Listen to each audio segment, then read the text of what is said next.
طيب اخر اداه احب اتكلم عنها، احنا خدنا كله طبعا ان احنا نشيل، اي نعم ما شلناش يعني، تعالوا عشان نبقى ايه قلنا كل حاجه. لو عايزين نشيل نقطه يعني رايت كليك ديليت، قول له شيل النقطه دي بس علامه ماينس كده جنبها يبقى شيل، وشيل دي، شيل دي باظ الشكل كفايه. المهم عندي اداه بعد كده اسمها فري فورم، ديليت دي كده ديليت. الفري فورم دي بتعمل ايه؟ ترسم براحتك خالص خالص خالص. تعالى مثلا نرسم حاجه زي كده، فطبعا انتوا هتكتشفوا ان هي اساسا يعني صعبه الرسم بيها اساسا، تمام؟ ليه؟ لان الماوس مش هيظبط معاك. وفي حاجه بيرسموا بيها اسمها تابلت بي سي، تمام؟ دي عباره عن ايه؟ مش بترسم بقى على الكيبورد ماوس، ليك قلم وترسمي على الشاشه. ده نوع، بس ده مكلف جدا، بيبقى الشاشات دي غاليه جدا جدا يعني. بس في نوع ارخص شويه، واظن احنا عندنا واحده هنا في الشركه اسمها تابلت، اللي بتبقى عباره عن بتاع سودا كده خلاص، وبيديكي قلم. القلم ده اما بترسم طبعا يعني بترسمي بقلم، فالتحكم فيه قطعا افضل من النصب كتير يعني. يعني انا لو قلت لك ارسمي هنا على الكيبورد كده، اكتبي اسمك، انا بكتبه حتى حلو مع اني مش شايفه بيتكتب، فهو لا هيبقى بيتكتب بقى قدامك خلاص. وجمال الاداه ديت ايه؟ جمالها مع اداه البرش. احنا هنا بنرسم كده صح؟ الثانيه بقى لو عملتي كده تديكي في الاخر ايه؟ زي القلم، الحته الاخيره يعني ايه؟ خفيفه او فهو على حسب درجه حتى ما بتضغطي على القلم، يعني كل يعني تضغطي على القلم اكتر تديك خط اضخم، وتسيبي كده تروح مديك زي القلم بالظبط يعني. فده حل افضل يعني. المهم فالاداه ديت زي ما قلت لكم فري فورم، بس احنا طبعا صعب ان احنا نرسم بيها لانها كده، بس ممكن نرسم شكل تقريبي وبعد كده بقى نمسك الاداه مثلا دي النقط اللي تمت بناء على الموضوع ده، تظبطي بقى الكيرفات بتاعتك، تشيلي نقط الزياده، تحطي الى اخره. خلاص ديليت كده.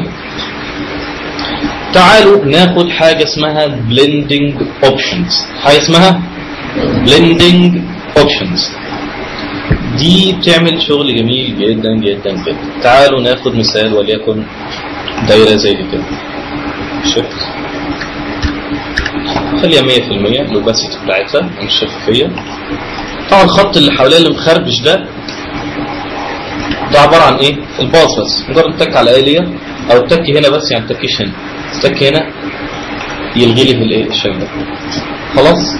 طيب لو تكيت على اللير ده رايت كليك في حاجه اسمها بلندنج اوبشنز، ركزوا معايا بقى. اما نفتحها نلاقي حاجه عامله كده، هنجيب الكره دي كده شويه، كنترول ناقص صغر شويه، بس مش هيجيبها اكتر من كده يعني، ودي مش هتظهر اكتر من كده. هي الشاشه للاسف عشان الشرح نخليها صغيره يعني، فالمفروض اشتغل على الاقل في 24 على الاقل يعني 24 في الصغير. المهم البلندنج اوبشنز عندنا تشيك بوكس وعندنا الكتابه اللي قدامها. لو اتكيت على التشيك بوكس دي حاجه، ولو اتكيت على الكتابه حاجه. لو اتكيت على الكتابه بيختار التشيك بوكس ويجيب لك خصائص الايه؟ الحاجه دي. لكن لو اتكيت على التشيك بوكس بس عمال بيديها الافكتات ومش شايف الخصائص بتاعتها، لسه الخصائص واقف على مين؟ على اللي انا واقف عليه. فلما تقفي على الكلمه نفسها يبدا يديك الايه؟ الخصائص بتاعتها على اليمين. مفهوم الحته ديت؟ طيب امسكها كده وكنسل وافتحها تاني، رايت كليك بلندنج اوبشنز. تعالوا نشوف كده حاجه عندنا اسمها دروب شادو، يعني ارمي ظل. بص حصل ظل ازاي؟ تعالوا نختار مثلا خلفيه عامله كده، يلا عملت، والكتابة مثلا لونها عامل كده، او اللي دايره لونها عامل كده. خلاص دبل كليك او رايت دبل كليك على هنا، مش هنا، هنا هيعمل ايه؟ رينيم. مثلا هقول له سايكل خلاص. لكن دبل كليك بعيد عن الاسم يديك البلندنج اوبشن، او رايت كليك بلندنج اوبشنز. دروب شادو ارمي ظل، واخدين بالنا؟ طيب ايه التحكمات اللي عندي؟ عندك حاجه اسمها الاوباسيتي، يعني الشفافيه، شفافيه الظل كده 100%. واخدين بالنا اللي بيحصل؟ كل ما تزيد كل ما الشادو يبان اكتر. طيب عندك الزاويه دي، زاويه ايه؟ زاويه الاضاءه. لو انا شايفين ايدي ضلها فين؟ ضلها هنا، الشادو ده جاي من هنا خلاص. طيب هنا بيقول لك الاضاءه جايه من هنا، من فوق هنا كده، فبالتالي الظل بتاعي جاي فين؟ هنا. لكن لو الاضاءه تكيت انا هنا كده، الظل يكون هنا. تكيت تحت كده يبقى الاضاءه جايه تحت، يبقى لفوق، وهكذا. يبقى اما انك تحط قيمه هنا معينه تكتبي زاويه، او تختاري بالماوس تحدد زي ما انت عاوز. اوكي تمام. يوز جلوبال لايت دي هتكلم عليها كمان شويه، فكروني. عندك حاجه اسمها ديستانس. ديستانس يعني المسافه، المسافه بين الظل والجسم بتاعه. خلاص تقربي او تبعدي. سبريد ديت انتشار الظل. بصي كل ما تزيد كل ما الظل يبقى ايه؟ لا بينشف وبيكبر شويه بصراحه، يعني هو بيكبر برضه شويه. يعني اهو كده ديستانس صفر، يعني المفروض يلزق يبقى مفيش ظل، لكن سبريد الانتشار بيزود. لكن لو صفر السبريد تمام. المهم ديستانس كده. السايز كل اما ايدي تقرب من السطح اللي هترمي عليه الظل كل ما الظل يبقى حاد. كل اما ابعد كل ما الظل يبدا يبهت يبهت يبهت يبهت، صح كده؟ طيب فالسايز هي نفس الفكره، كل ما تكبر كل ما الظل يبهت، كل ما تقل كل ما الظل بص بقى حاد جدا ازاي. خلاص. طيب يبقى زوده كده شويه. لو ديستانس صفر والسايز زايد اكن يعني ده افكت، يعني ساعات بنعملها. خلاص حاجه زي كده. يبقى انا مثلا بعمل حاجه زي كده والديستانس كده مثلا. طيب ابص على حاجه اسمها النويز افكت، حد عاوز يعمله يخربش كده الظل ماشي براحته. تمام تمام. سيبك من الدروب شادو دلوقتي، بس اخر حاجه اقولها فيه اللي هو اللون. اللون هنا اسود، طب تعال نخليه لونه احمر، تعال نخليه ازرق. خلاص. بلند مود دي هناخدها بعد كده، اللي هي الدمج بين الالوان. هنا مالتي بلاي، في مثلا تغيروا بينهم كده. بصوا بيدمج بين اللون الحالي ولون الخلفيه، اتك بالسهم تحت عشان يغير. بصوا تلاقي بيدي درجات دمج بين اللون ده وده، يبدا يديك تاثيرات معينه، ساعات فاتح ساعات غامق شويه ساعات مش عارف ايه، فهتلاقي بيديك الوان حلوه قوي يعني. فالنورمال ده اللي هو الطبيعي، اللون زي ما اختاره هنا زي ما هيبان هنا. خلاص تبداي بقى تغير وتلعبي اوفرلاي مش عارف كلر دوج مش عارف سكرين الى اخره. فالنورمال ده اللي هو اللون بيظهر بطبيعته. خلاص. بس في الغالب بنختاره ايه؟ مالتيبلاي. مفهوم؟ تمام. ده بالنسبه للشادو. تعالوا نتكلم على انر شادو. انر يعني داخلي، شادو داخلي. لو اتكينا كده بصوا اللي عمل شادو لجوه. تعالوا نلغي اللي فوق عشان نحس بده. لجوه ده الاوباسيتي بتاعته زي الثاني بالظبط، الديستانس برضه والسايز. التشوك دي بديله الثاني اللي كان اسمه سبريد. خلاص. النويز. يبقى كل دي تاثيرات احنا ممكن نستفاد منها. خلاص. يبدا ايه؟ العب بقى وعيش حياتي. انا عاوز ارجع دي زي ما كانت، اتك الت. بصوا الكنسل بيحصل لها ايه؟ بكتب بدالها ريست، يعني رجع كل حاجه زي ما كانت. خلاص. يبقى رجع لي كل حاجه زي ما كانت، تبدا من جديد. انر شادو خلاص خلصناها. اوتر جلو. جلو يعني وهج او اضاءه خارجيه، يعني اللمبه اللي خارج منها جلو، اللي كده لما تبص اللمبه خارج منها. تمام. تخيلوا ان دي المناخير يعني.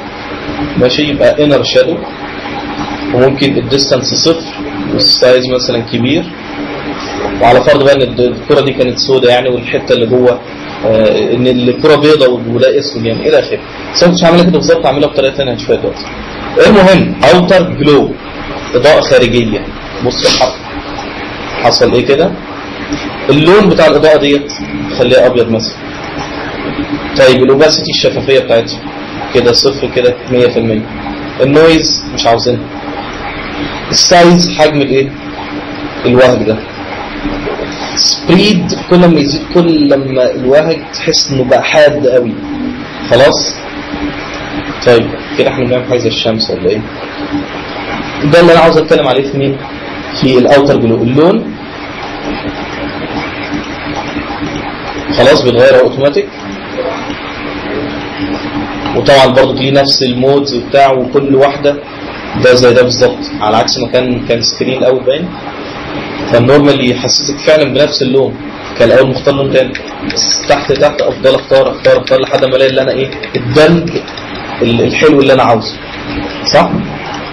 طيب خليه ابيض مثلا. انر جلو عكسها ازاي؟ يبقى لجوه خليها اللون ده مثلا، وزود الاوباسيتي وزود السايز، يبقى ده وهج او ده لجوه. سيبك منها. بيفل اند امبوس دي بتعمل لي التاثير الايه 3 دي يعني الحاجه المجسمه. بيفل حاجه مجسمه، فزاويه الاضاءه منين؟ من هنا كده. ففعلا بص هنلاقي الحته دي منوره والحته دي ايه مظلمه. طيب تعالوا بقى نشوف الموضوع بتاعنا ايه نظامه. ديبث يعني العمق، كل ما يزيد كل ما الحته دي تبقى حاده قوي. السايز حجمها، بصوا الديبث لما يزيد بص لما يقل ينعمها او يبقى حاد. خلاص اب او داون بيعكس لتحت لفوق او تحت. خلاص. طيب سوفتن النعومه بتاعت الايه بتاعت البيفل ده، تنعم الايه الحواف كده. خلاص مهما كان الدبث عالي على حسب السايز. تمام يا جماعه؟ تمام. الانجل قلنا دي زاويه الضوء، لو جاي من هنا يبقى الحته دي تنور الحته دي. طب لو جاي من هنا بالظبط فتقريبا مفيش حاجه باينه ان هي منوره الى اخره. كده انا بعدتها خالص، يعني اكيد مفيش ظل اساسي. اقربها كده شويه عشان ينتج عنها ظل. تمام يا جماعه؟ بعد كده في شويه حاجه اسمها جلوس كونتور، ديت فيها شويه كيرفز كده لما تتك عليها يديك اشكال مختلفه لتوزيعه الايه البيفل ده. خلاص ممكن اتك الت وريسيت كده بيفل تاني. بصوا التأثيرات كلها ممكن نعملها وبتدي حاجات حلوة دي. ودي انا فتحتها عشان تدي حاجات كويسة. طيب لو بصينا هنا كده الهايلايت مود، يعني تعالى كده نرجع العادية. هايلايت مود يعني اللون المضيء، الإضاءة لونها ايه؟ ده كانت اللون ده. طب لو كانت لونها كده، طب لو لونها كده. خلاص. طيب الظل اللي ناتج عن الإضاءة لونه ايه؟ هو دي مبلغ، يبقى بتحكم برضه فيه، مع انه مش منطقي يعني ان يبقى واحده لا، بس تقدر تتحكمي فيه. وشفافيته، شفافيه كل واحد فيهم. مفهوم؟ طيب نقول ايه تاني؟ نلغي البيفل دي كده خلاص. في حاجه اسمها كونتور، دي زي ما بتدي ايه يعني بتدي تاثيرات زايده على البيفل يعني في حاجات ممكن تبقى كويسه. لكن اللي يهمني دلوقتي حاجه اسمها تكستشر. تكستشر يعني خامه. بص عمل ايه؟ جسم بتاع زي ما تكون مجسمه، بتجسم بحاجه اسمها الباترن. فاكرين الباترن؟ خدنا الباترن ساعه ما ملينا بورد وبزهره ورخام. المهم فبصوا بيعمل بيفل تجسيم للكتله بتاعتنا من خلال الايه؟ الله بتاع دي حلوه قوي اللي عامل حاجات زي كده. يبقى بتدي تاثيرات كده، نقوش، حاجات زي كده، ممكن نعمل حاجه فراعنه مش عارف ايه الى اخره. يبقى ده التكستشر، تختاري من هنا اللي انت عاوزاه، او تفتحي القائمه دي وتختاري دي كلها انواع، اسف، انواع ممكن ابدل بينها من هنا. خلاص تمام. تعالوا نختار بعد كده شيل البيفل خالص، فالتكتشر دي اتلغت اساسا مع اني محددها لانها تابعه لدي، وتشتغل على دي حتى باضاءتها واخدين بالنا؟ واخدين بالكم الموقف اللي انا فيه ولا ايه؟ معايا؟ طيب ستين الله اعلم، مش عارف يعني ما لسه ما عرفتهاش فعلا دي بتعمل ايه بالظبط، بس هي بتعمل كده يعني. مش عارف اشرحها لكم، انا مش عارف دي هتعمل ايه ولا دي بناء عليه بتشتغل ايه. المهم كلر اوفرلاي، كلر اوفرلاي دي اللاير مهما كان لونه تك على ده تديك اسطمبه واحده لونه، خلاص، احمر ازرق اي حاجه، تمام. بلند مود برضه قلنا الايه، الدمج بين الالوان، هو كان لونها ايه اللون ده، وده خدت لون جديد كده، فتعالوا كده اما نغير تبدا تدي لك ايه تاثيرات والوان مختلفه ودرجات مختلفه، توصل اللي انت عاوزاه تقول اوكي. وباستي صفر يبقى يرجعوا زي ما كان 100% الوسط بينهم الى اخره. جريدينت اوفرلاي دي مهمه جدا. فاكرين لما كنا بناخد جريدينت كنا بنعمل كده ونروح مالينها بجريدينت، صح؟ تمام. طيب دلوقتي انا عندي شيب زي ايه ده،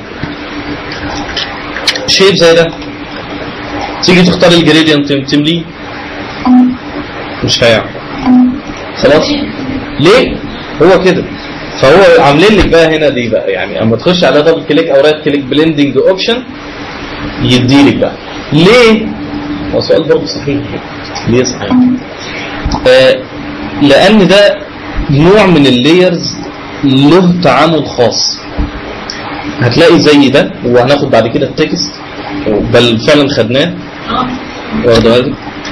تيجي تديله تدرج ما يرضاش، خلاص. التدرج الوحيد اللي بيرضى ياخده من خلال البلندنج اوبشن اللي احنا بناخدها دي، فلذلك بنقولها وبنتعلم رايت كليك بلندنج اوبشنز، اقول له جريدينت فيديك تدرج الوان، الجريدينت اللي احنا خدناه وخدنا فيه زي ما احنا عاوزين. طيب تعالوا نعمل بقى المناخير بتاعت رودي، انا سميته رودي. هنتك هنا كده، ونتك دي انواع الايه الجريدينتس اللي احنا عاوزينها، او ان احنا نتك هنا زي ما احنا عارفين واغير زي ما انا هنا عاوز. طيب وزي ما احنا عارفين ان هنا في انواع للجريدينت، لينير اللي هو خط، او ريديال دائري، او انجل، او ريفلكتد، فاكرين اللي هي الانواع اللي كانت موجوده هناك هنا كده. المهم فاحنا عاوزينها في حالتنا ايه دي راديال، خلاص. طيب تعالوا بقى نتك هنا عشان النقطه دي نعملها ازاي. اولا هنا اسود، دي بدل ابيض نخليها اسود، ودي نخليها ايه ابيض، بس اللمعه دي كده زياده قوي. طب نعمل ايه؟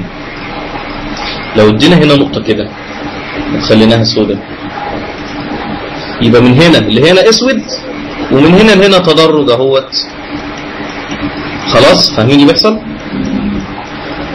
يبقى ما يقربوا من بعض جدا، دي الحته بس اللي هيبقى فيها تدرج من الابيض والاسود، خلاص.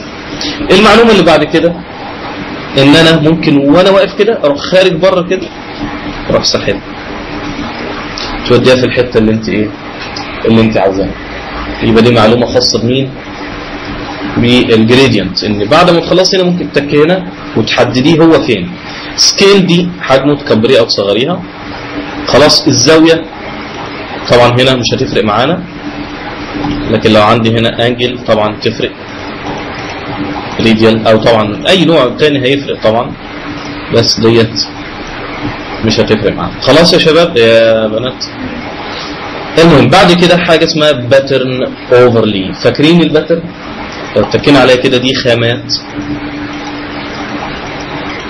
كلها ممكن نحطها، يبقى دي عشان ما بتتمليش برضو بأداة البينت باكيت اللي احنا خدناها، سواء بالفور جراوند او باي باترن. فايه بصي يبقى بنملاها بالاداه بتاعتنا اللي هي باترن اوفرلاي، واختار اللي انا عاوزها، واختار الباترن اللي انا عاوزها من القايمه، اي باترن اللي انا عاوزها، واقول له ايه